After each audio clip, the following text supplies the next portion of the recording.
So I'm back over here at the rectory in my little prayer corner where you see me at the 8 and 8 and making videos.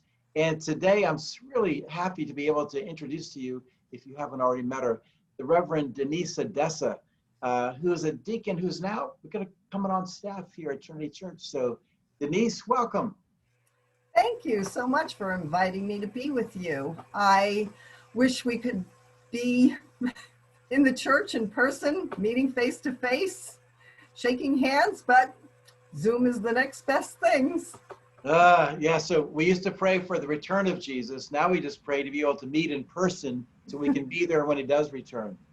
Well, great to have you this morning, Denise. And I just want to kind of help people get to know what you've been doing and what deacons do. So tell us a little bit about your ministry as a deacon. Well, I was ordained in September 2011, and Pat Joy actually mentored me through much of my my first 3 years.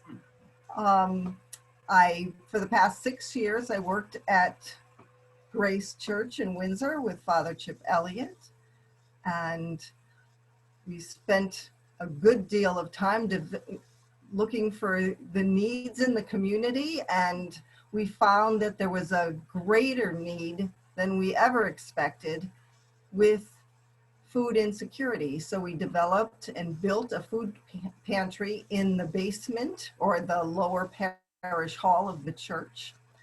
We started out slow, but we ended up serving up to 100 people every Wednesday. Wow.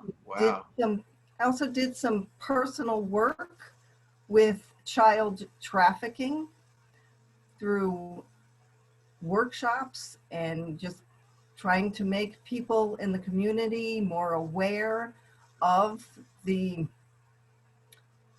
crisis with child trafficking that is happening right under our noses, in our backyards and in the state.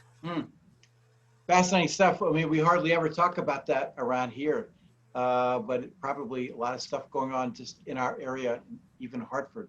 Well, tell me, now that you're here and you've been kind of scurrying about Trinity the best you can in our we can't meet together era, but tell me, how do you see the role of a deacon working in a church like Trinity?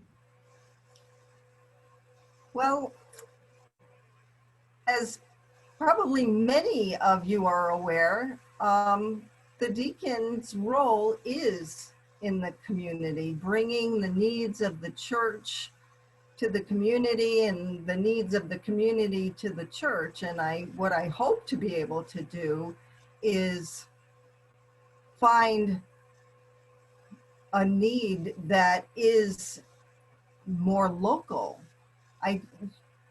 Trinity, I know, is such a giving and supportive community of all those people in need, both near and far. And so I'm wondering if there was some way that I could bring out a personal ministry for many of you. That what are you passionate about? What are you looking to become a part of? Interesting. Sometimes we think of ministry and mission as something which is supposed to be like only for ordained people. That's ministry. And mission is something which is far away, which, you know, Trinity has a huge history with the Kateri ministry and the schools over there in Nigeria. So what you're talking about is like part of your role is to help us find what's right here in the Farmington Valley. That's really good stuff. We've been doing our best. You know, we've been working hard lately, particularly with some of the food insecurity issues and with the school. But I wonder what will come out as we have a person to help us go a little deeper. Well, tell us a little about your personal life. Where do you guys live? You know, are you married, kids? What's the story there? Well, my husband and I are residents of Simsbury. We've been married for 28 years, going on 29 in May. We have a daughter who lives in Cleveland, Ohio with her fiance, and our grandson, Ethan, who's 2 years old. So do you ever get out to Cleveland to see your grandson? We went this past October, actually. So we, once Ohio got off the travel ban list, we beehived over to Ohio, and as soon as we got back, they were put on the travel ban list. Wow, So wow. we made it just in time for Ethan's birthday. Well, great. It's great so much to meet you. And at some point, we're going to try to get you to do what sometimes what deacons do liturgically over at the church. Once we can figure out how we can, get all this in-person stuff going.